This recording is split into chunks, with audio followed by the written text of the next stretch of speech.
We now turn our discussion to the United States, where analysts are keenly watching this year's two sessions. Earlier, I spoke with Stein, president of the US-China Business Council. Sean, great to have you with us. We've got the very important two sessions meetings, which are coming up in China. Policymakers around the world, especially here in the United States, will be looking very closely at these meetings. What are global CEOs hoping will come out of it? Yeah, so this isn't just any two sessions, because this two sessions is going to be the two sessions, but it's also going to be the formal release of the next five-year plan.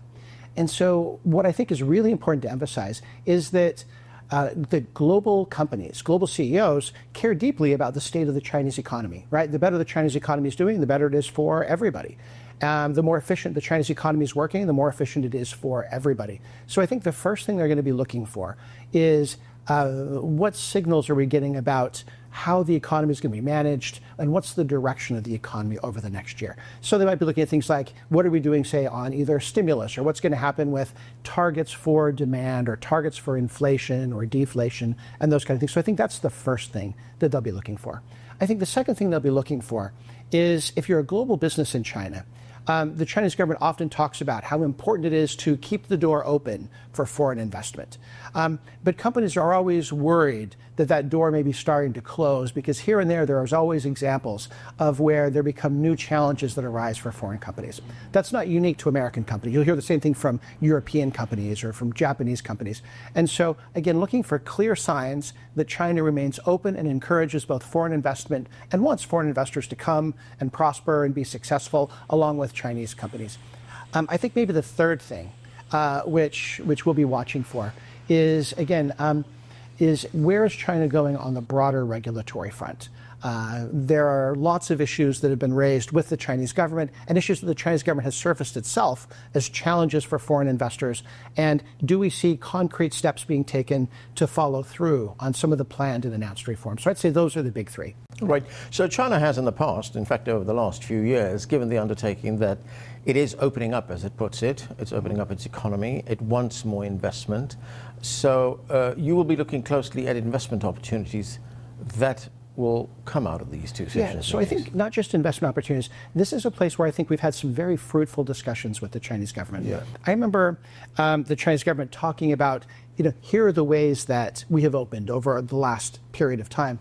And then when we talk to companies, foreign companies, they don't feel that. And so often, if you're a policymaker, there are steps that you take that you think may be affecting and improving the business climate, but it's not felt by the companies, meaning it doesn't translate into actual practice. Or, sometimes national level practice may not be fully implemented at the local level. And so that's what I mean by saying it's absolutely clear that the goal of the Chinese government is to open up. But often it requires a lot more than just national level policy or regulations to really affect it, that opening up. And that's what they'll be looking for, is, are we going to be seeing even more efforts to take this national vision of opening up and implement it down to the local level and elsewhere, so that, in fact, it's not just a goal that's opening up, but it's something that's felt by global companies and global investors. Well, let's look at some of the sectors where there are opportunities for greater cooperation, a win-win strategy, as China puts it. Let's take green energy technologies. Here is a sector where China is leading in the world right now. It's the world's biggest producer of green technologies, things like wind power, solar power as well. It's the biggest exporter as well. Where do you see cooperation between the two countries in this particular sector? Yeah, no, China's absolutely the world leader in this, and there is no decarbonization without some China component of that strategy. What I hear from, say, American utility companies is that China's done a lot of innovations in things like smart grid management, rapid power generation, power storage, and all of those things. And those are all areas that I think the U.S., as we try and grow the electricity supply and power generation capacity in the United States, I think that's a case where, if the U.S. is going to do that fast, it needs to do it with, it's going to have Chinese products, Chinese equipment, and maybe China expertise. So absolutely, building out energy infrastructure is one of those areas that's really important. These two countries are the two biggest economies in the world. How would you characterize the trade and economic relationship between the two countries and the current state of trade relations? Yeah, I want to sort of tug on that, because I think that if you just say they're the two biggest economies, you're missing the most important part. it's not just that they're the two biggest economies, they're the two most dynamic economies and the two most innovative economies. And it's when you add the innovation piece and the dynamism piece that you really recognize the need for the two countries to find ways to work together more effectively. And so what does that mean sort of in practice? I think what that means is, the best example for me right now is life science. I just saw a report that said globally, 37% of the new molecules, that's the highfalutin word they use to talk about new drugs, were developed in China. 37%. 5 years ago, 5%. And so China's ability to innovate and scale in drug discovery has really grown. And so that's definitely an area where we see interest on the part of Western companies and Chinese companies to leverage each other's strengths. Yeah. But also, that's a place where I think it's a safe space for governments to say, okay, we're talking about human lives. We're talking about, working on cancer or diabetes or these important things. That becomes a safe space where we think that there's really great opportunity for the two sides to work together. But again, it's not just the size of the economies, it's the innovation and dynamism that underpins those economies that make that kind of cooperation significant and useful. Would it be fair to say then, Sean, that this is not really about competition, it's more about synergy? It should be about synergy. But both sides, we still have a very intensely competitive relationship, right? I think one of the dominant themes between the two countries right now is we've got, on the U.S. side, you've got the U.S. trying to figure out how do we minimize potential Chinese leverage over the U.S. economy. That might be things like critical minerals and rare earths, or it might be in drugs or whatever. And we have the same concern on the Chinese side, trying to identify what are areas that the United States could potentially have leverage over our economy, and how do we eliminate that leverage. And so that kind of de-risking strategy absolutely exists and is not going to really go anywhere. I think that's a dynamic that I think has now hit that unavoidable stage. So on top of this baseline of de-risking and trying to eliminate the other side's leverage, that's where you get the opportunities for synergy, right? And so you've got to look at the Venn diagram of where is it in the U.S. interest and capability, and where is it in the Chinese interest and capability without overlapping with national security. And that's absolutely where the corporate sector is looking for those areas where the U.S. and China can work together to deliver better outcomes, whether it's better outcomes for economic outcomes in China or the U.S., or health, or energy solutions, but that's absolutely the place that the corporate sector is. Now, we have seen trade tensions between the United States and China. That was quite the understatement. Yes. I mean, they've ebbed and flowed, these trade tensions. Sometimes they've been very high, sometimes they've lowered. What do you think needs to be done to lower these trade tensions? Because corporations, businesses, they want certainty. Yeah. They want to know where their money is safe. They look to the future as well. So what needs to be done to create that kind of stability? Yeah, so I think there's two sides to this issue. The most important is, I think, for most companies, the biggest breakthrough that happened in Busan was only after Busan did we finally get a modicum of stability and predictability. And so obviously one of the big goals is to see how long can we keep this sort of in place so that companies can make these decisions. Is it safe to invest in production in China or the US or everywhere? So that's the biggest thing, is how do we get this to extend? And so I think what the corporates think is that where we've seen progress happen the most rapidly in the relationship is when you actually have the leader-to-leader level discussions. Often when it's done at a lower level, then I think both sides are much more cautious. It's only when the two leaders connect that they can express a vision, and then things can move forward.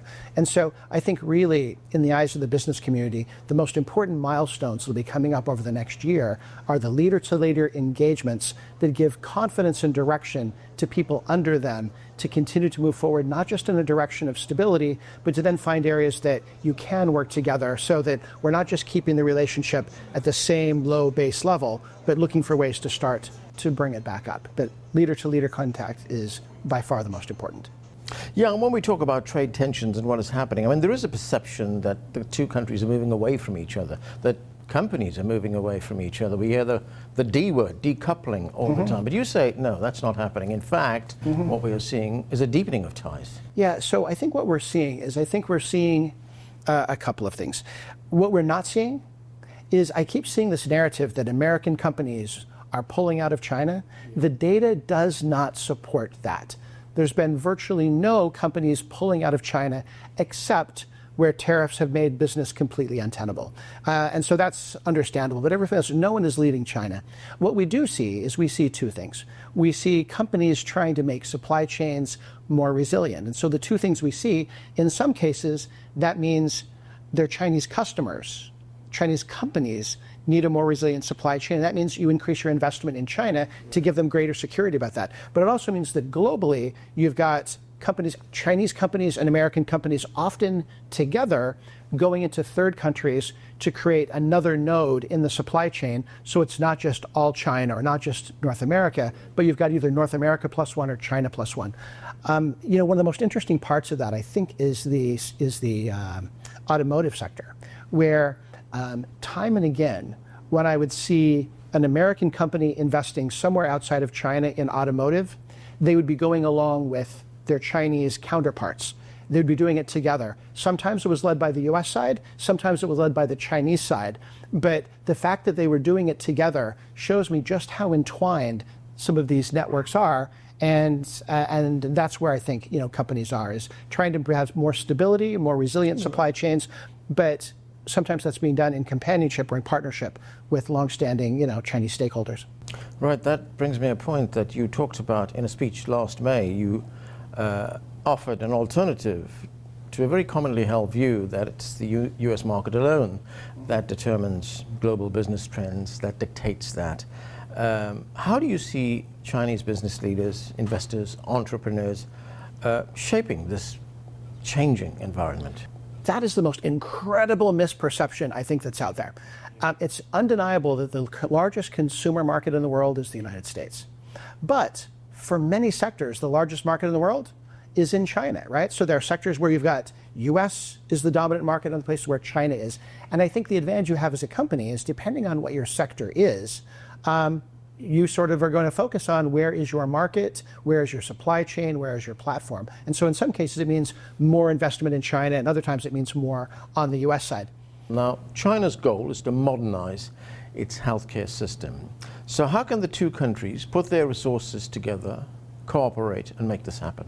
Yeah, I think China's progress in that area has been absolutely extraordinary. This has been a long-term initiative on the part of the Chinese government. What we've seen, though, despite all of the great progress, is that sometimes it's difficult for the Chinese government to engage effectively with the private sector, especially the foreign private sector. And the foreign private sector often feels like it's challenging to engage with the Chinese government. So even though they've got shared goals on how do we modernize, say, healthcare treatment, or how do we better deal with elder care, often you need sort of a platform to help bring them together. That's what we tried to do, is to let government agencies, think tanks, and business all get together to talk about some of these issues, to look at ways that they can work better together and they can have better understanding.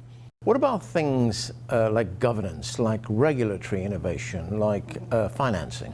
Yeah, that's important too. Obviously, global companies deal with these issues around the world. And so, people think that if you've got a global life science or pharmaceutical company talking with the Chinese government, that maybe they're just talking about the US regulatory system. And sometimes they are. But often they'll do compare and contrast. Here's how it worked in Japan. Here's how it worked in Europe. Here's how it worked in Singapore. And that's something that the big global companies can bring. And that is a global perspective to see the different ways that some of these challenges of healthcare finance, healthcare regulation can be managed. Because there isn't any one model that's right for every place. But by being able to bring a number of examples, I think helps deepen the debate and deepen the understanding, and ultimately deliver better outcomes on the policy front, which helps us for what really matters, is how do you get better patient outcomes.